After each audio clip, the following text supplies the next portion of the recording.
Anytime you get on a raft, okay, like whitewater rafting, I don't care who jumps on with you, black man, white man, Chinese man, and everybody else in the caste system could all be on the same boat.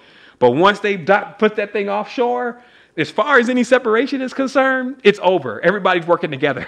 Even the guy that's the biggest and the ugliest, you're like, yo, can you help paddle this thing, my guy? Oh, shit, he fell out. Guy, get him. Ugly guy, get him. You know what I mean? It's like all of those precognition and predispositions are all gone because the mind is no longer idle. So we spend a lot of time, again, in this curative judgment because, quite frankly, we haven't found the thing that we love to do. And that's why we talk about the uniqueness, especially in ambassador training. We talk about the uniqueness and unlocking the uniqueness because it fills in that aspect of self that's a void where you're allowing your fruits, which is your skills and your talents, to be thrown by the wayside, to be eaten up by dark bards. Basically, you allow your skills to never be what you're actually working at and doing. So you'll be doing something that actually starts reaping thorns and thistles for you, starts upsetting you. I hate this job. And then it starts to birth more things. I'm in debt now. I need to spend time doing, you see what I mean? All that comes from not knowing about the uniqueness and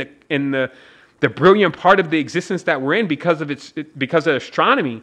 Not only does it let you know kind of exactly what portal you came out of and the stardust that you still have fresh on your face, but it will give you a broader perspective of how to actually become a cosmos rather than just living in a character, living in a zodiac sign. So that's how I work at this. I'm not trying to just figure out whether I'm Libra or Scorpio or any of that, but the entire scope of things and to be all planets, so to put them all back together again so that I can live in my house. This is where I'm going to have to live when I go. I'm going to be in here. I'm going to still be in this consciousness.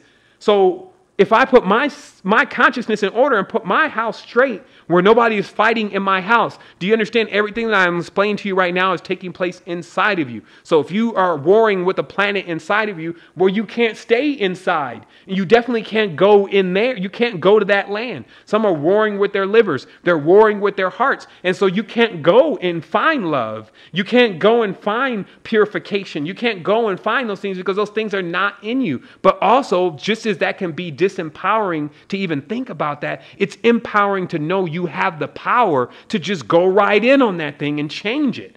And it's the most brilliant thing when you find out that the moves that you're making inside change things outside. It's the huge eureka moment because everybody believes that it works the other way.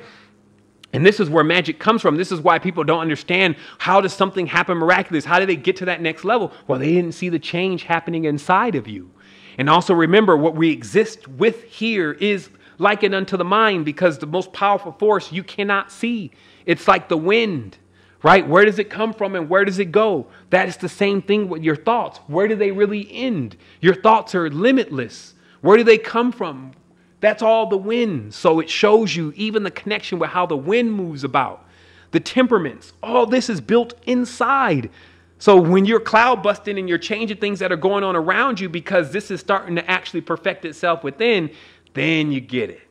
Then you realize how to actually get into your own levels of self-building, self-motivation, right? Which allows you, self-motivating, meaning motivating yourself, that you can turn yourself on. And then when you're starting to interact with other people, you don't have motives. You're your own motivation.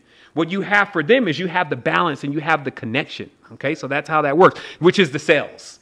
That's the sails. You come in with the wind. Okay, like notice wind in the sails. Do you know the difference between having a sail on your boat versus a motor? Right, a motor is burning on gas, so there's only so much gas. There's no completely efficient perpetual motor. Only the wind or the mind is like that. So when you're capable of fueling yourself on this power that is coming from your own consciousness, now that's perpetual energy. That's the wind. And you bring that to others and they hear it. It's coming on the wind and they feel it and it motivates them, right? And so that's how that energy works.